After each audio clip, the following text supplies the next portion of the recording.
pre-1970s, if a pitcher tore a ligament in his elbow, that was usually the end. Careers didn't recover from that. Once your arm went, baseball moved on. But in 1974, everything changed. A surgeon named Dr. Frank Jobe attempted something no one had really proven could work. He wasn't trying to change the sport, he was just trying to save one pitcher's career. That pitcher was Tommy John. Searing pain in my elbow. I shook my arm, got the ball back, one more pitch, and right when I came forward to throw, the ball went woo, up and hit the back screen at Dodger Stadium. And I walked off and I said, "Get Dr. Jobe." What happened next didn't just bring Tommy John back, it created the most famous surgery in sports history. Today it is so common that it's almost become part of the game. This is a story about how one surgery didn't just save a career, it may have changed Major League Baseball forever. If you understand how Tommy John surgery changed baseball, you have to understand what the sport looked like before it existed. Back then, if a pitcher's arm started to break down, there wasn't some breakthrough procedure waiting to save him. Teams didn't have long-term recovery plans, and most serious elbow injuries either ended careers or permanently changed them, and pitchers were pushed. Starters were expected to go deep into games and take the ball no matter how their arms felt, especially since there was no pitch limit concern yet.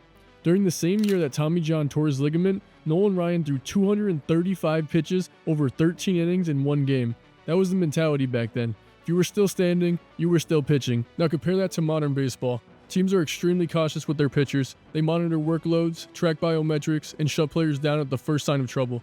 Look at how the White Sox handled Garrett Crochet early in his career.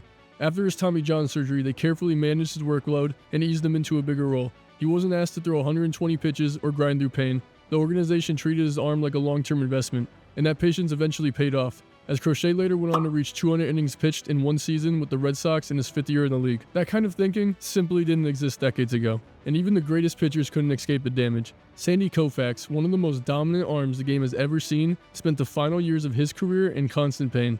When he retired, he admitted what it took just to stay on the mound. I don't know if cortisone is good for you or not, but to take a shot every other ball game is more than I wanted to do, and to walk around with a constant upset stomach because of the pills, and to be high half the time during a ball game because you're taking painkillers. I don't want to have to do that. Koufax was destroying his body just to keep pitching, causing him to retire at just 30 years old. That was the reality of pitching back then. If your elbow started to go, you didn't rehab it, you didn't fix it, you either pitched through it until you couldn't, or you walked away. So when Tommy John walked off the field in 1974, nobody expected a comeback. They expected another retirement announcement. But Tommy John wasn't ready to walk away from baseball just yet. So he went to see Dodgers surgeon Dr. Frank Jobe. Jobe examined his arm and confirmed the worst. Tommy John's ulnar collateral ligament, the piece of your elbow that basically holds everything together when you throw, was torn. And Jobe had an idea, a risky one.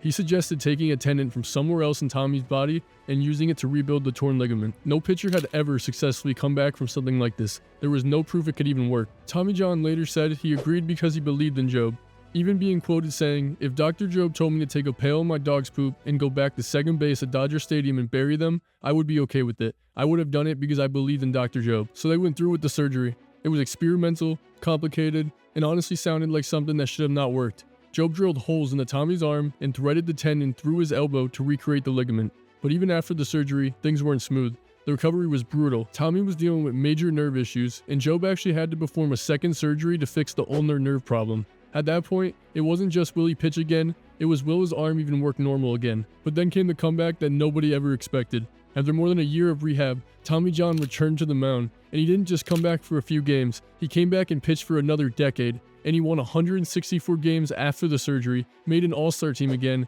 and kept pitching until he was 46 years old. That's the moment everything changed, because now baseball had proof. A torn elbow ligament wasn't a death sentence anymore. It was something you could survive. And once teams realized that, the sport would never be the same. Take Jacob deGrom. He had Tommy John surgery as a young pitcher in 2010, and he came back to win back-to-back Cy Young Awards. Or Justin Verlander, one of the greatest pitchers of the 21st century, who came back from a surgery in 2022 and immediately dominated with a 1.75 ERA and another Cy Young on top. And then there's Shohei Ohtani, who not only returned from Tommy John surgery, but he went on to post a historic two-way season as both a hitter and a pitcher. Even just last postseason, Ohtani hit 3 home runs and struck out 10 batters in just Game 4 of the NLCS. These aren't cherry-picked examples either. These are elite, era-defining players, proving that what used to be a career killer now doesn't even have to stop elite performance. That's a huge shift. Before Tommy John surgery, teams feared UCL tears. Now they treat them almost like a setback, not a career ender. Today, more than a third of active MLB players have had Tommy John surgery at some point, and that number keeps climbing as velocity expectations rise and teams get more analytical, focusing on things like spin rate. Some succeed, others struggle, and a few never fully recover. But the reality is clear. Tommy John surgery didn't just save one pitcher's career, it redefined how baseball thinks about arm injuries, recovery, and what a broken pitcher even means. So if Tommy John surgery was such a breakthrough, the obvious question is, why does it feel like everyone needs it now? The most popular answer is that pitchers throw with more stress on their arms today than ever before. The modern game is built around velocity. Throwing 95 used to be rare. Now it's expected, and every mile per hour adds more strain to the elbow, especially on the UCL. And it isn't just fastballs. Modern pitchers rely heavily on sliders, cutters, and other high-spin breaking balls. Those pitches could be filthy, but they also put an unnatural amount of torque on the elbow. Pitchers are throwing harder, snapping off sharper breaking balls, and doing it for longer stretches of the season.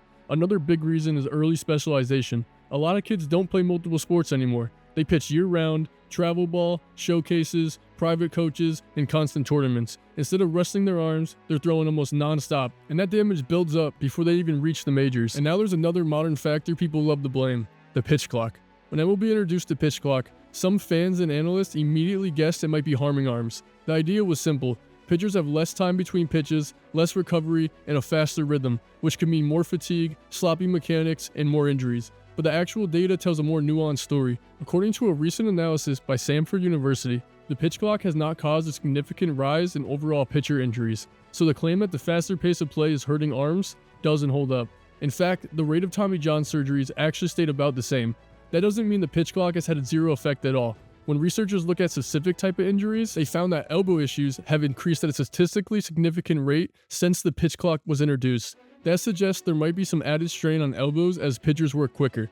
But here's the important distinction. More elbow injuries are being reported, but those injuries aren't translating into more tears or more Tommy John surgeries. So while the pitch clock might be contributing to mild elbow strain, it isn't currently linked to a surge in serious career-altering injuries that people worry about. But the truth is, it's still a major surgery, it's still risky, and not everyone comes back the same. So in a strange way, the surgery that saved pitching also helped create an era where pitchers are breaking down more than ever. Dr. Frank Jobe took a gamble, Tommy John took the risk, and it worked. That one moment didn't just change one pitcher's future, it changed the entire sport. How pitchers train, how teams manage workloads, how hard guys throw, and how injuries are treated. Because after 1974, a torn elbow ligament didn't automatically mean the end. It meant there was still a chance. So that if your arm isn't able to take a maximum stress, then you're not able to pitch effectively. So that with that in the back of my mind, I was not sure that we could bring him back to that level of strength and ability. And that's why I told him that there was some question in my mind about his returning and that perhaps he should have an alternate career in mind.